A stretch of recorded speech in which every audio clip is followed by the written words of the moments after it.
काल आदित्यने जो काल प्रोजेक्ट दिला होता त्यामध्ये काही फॉर्मॅलिटीज बाकी होत्या. अर्थात ते त्याच्या लक्षात आलं नाही आणि येणार तरी कसं, तुला समजच नाही ना तेवढी. मग माझ्या पुढं आला, हातापाया पडायला लागला, म्हणायला लागला सर मला जरा मदत करा, माझ्या करिअरचा प्रश्न आहे. मग मी शेवटी फाईल पाहिली, मग माझ्या लक्षात आलं, मग मी ते सगळं रेक्टिफाय केलं. आणि मॅडम म्हणजे ह्या यंग जनरेशनला काय आहे की तेवढी समजही नाही आहे आणि डेडिकेशन नाही. पण मॅडम काही काळजी करू नका, आता हा प्रोजेक्ट मी स्वतः हातात घेतो आहे. म्हणजे अर्थात फंडिंगसाठी तुमची मदत लागेल मला. मॅडम मी मागच्या प्रेझेंटेशनमध्ये जी चूक केली होती ती चूक सुधारण्याची मला संधी हवी. दोन बिझनेसमन बोलत असताना मध्ये तोंड घालायचं नाही, हे कधीच समजणार तुला. त्या कोण आहेत माहिती आहे का तुला? तुझी लायकी तरी आहे का त्यांच्या समोर उभी राहायची? अहिल्यादेवी किर्लोस्कर म्हणतात त्यांना. किर्लोस्कर ग्रुप ऑफ कंपनीच्या मालकीण आहेत त्या. मॅडम तुम्ही त्या मूर्खाकडे लक्ष देऊ नका. हा प्रोजेक्ट मी आता स्वतः पाहणार आहे. तुम्ही या प्रोजेक्टविषयी अगदी बिनधास्त राहा. तुमच्या अपेक्षेपेक्षा जास्त मोठा हा प्रोजेक्ट मी करून दाखवीन.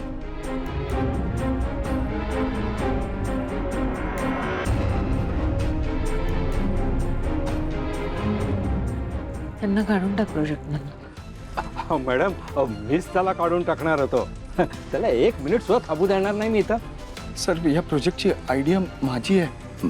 म्हणजे सर हे प्रोजेक्ट तर मी तुम्हाला करायला दिलं होतं आणि तुम्ही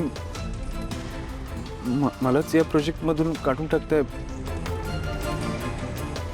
मॅडम आय एम सॉरी, पण प्लीज मला त्याचं कारण कळेल का? काल तू त्यांच्यावर आवाज चढवून बोललास आणि आज त्यांनाच प्रश्न करतोयस. भारतातल्या सर्वात मोठ्या बिझनेस वुमन. सर तू आत्ताच्या आत्ता निघ इथून प्लीज. थांबा आदित्य. आदित्य इथून कुठेही जाणार नाहीत. हा प्रोजेक्ट आदित्य यांचाच आहे. त्यांनी या प्रोजेक्टवर मेहनत घेतली आहे आणि तुम्ही आयत्या पिठावर रेघोटा माराव्या तसं या प्रोजेक्टला स्वतःचं नाव देऊन त्यांना जायला सांगताय. हा प्रोजेक्ट आदित्य यांचाच आहे आणि अहिल्या मॅडमने तुम्हाला या प्रोजेक्टमधून बाहेर काढलंय. आदित्य हा प्रोजेक्ट तुमचाच आहे.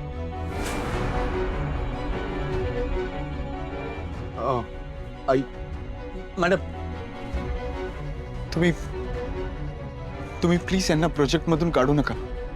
मॅडम माझ्या पडत्या काळात त्यांनी माझी खरंच खूप मदत केली आहे आणि मला खरंच मनापासून या प्रोजेक्टवर त्यांच्यासोबत काम करायचं आहे. So please if you don't mind. Thank you so much ma'am.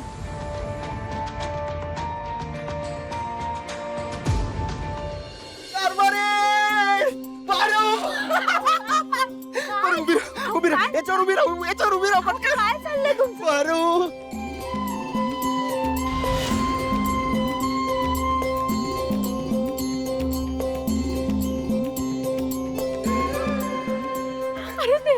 काय चाललंय तुमचं? आईने माझ्या प्रोजेक्टवर सही केली आहे. तिने मला प्रोजेक्ट करायला मंजुरी दिलेली आहे.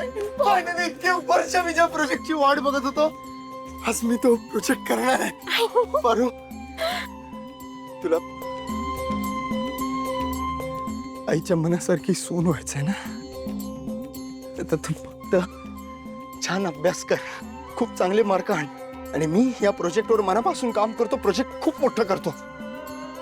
मग आई बाबा खूप खुश होते आणि मग मी त्यांना हे सिद्ध करून दाखवणार की माझ्यावर त्यांचेच संस्कार आहेत. आजचा स्वयंपाक मी करणार आहे. अहो पण तुम्ही काय पण मेन काय नाही, तू फक्त अभ्यासाला बस. आदित्य बस बस बस बस सगळं जेवण मी बनवणार आहे. चालतो ना, मी पहिले फ्रेश होऊन आलो. आदित्य सर काय?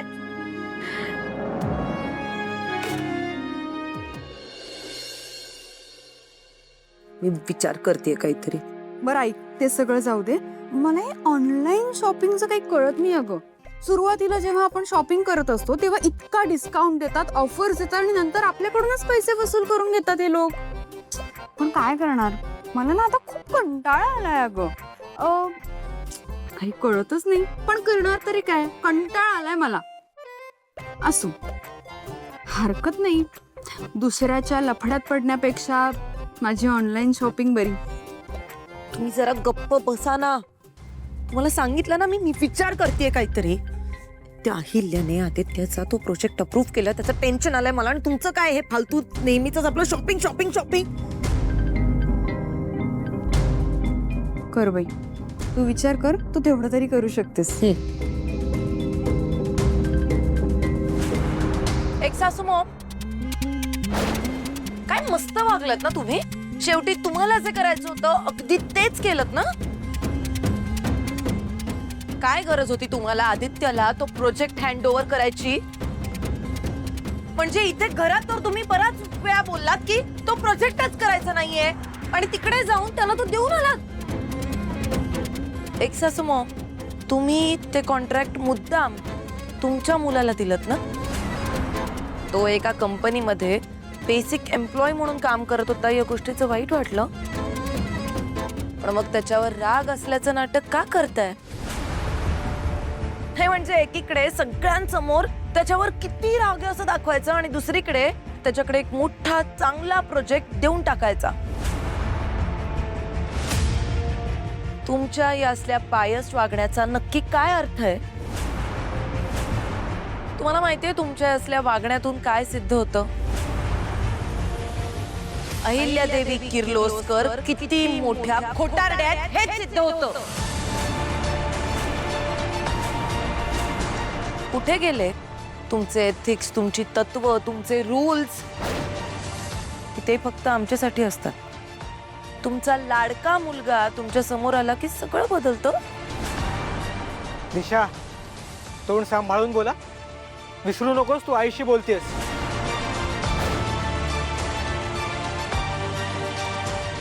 झालं बोलू.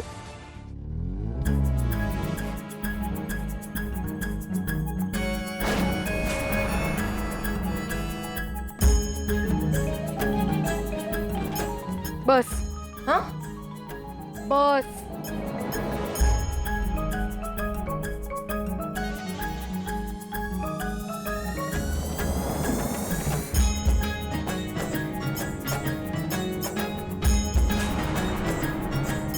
हा बिझनेस तुझा आहे, हे घर तुझं आहे. मग आमच्या घरात बसून आमच्या बिझनेस बद्दल डिसिजन्स घेणारी तू कोण आहेस. तू कोण मला सांगणारी मी काय करायचं काय नाही करायचं ते. आणि तुझा प्रॉब्लेम काय आहे. एक गोष्ट लक्षात ठेवा दिशा, तू आमच्या घरात राहतेस, आम्ही तुझ्या घरात नाही राहत. माझा बिझनेस, माझी कामं मी कोणाला द्यायची ते मी ठरवणार. आणि तू परितोषला फसवून जे लग्न केलंस ना, त्यामुळे तू आज आमच्या घरात आहेस.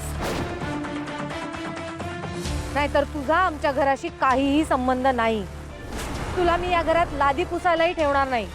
तुला थोडी अक्कल आहे असं मला वाटतं, म्हणून सांगते ते ऐक.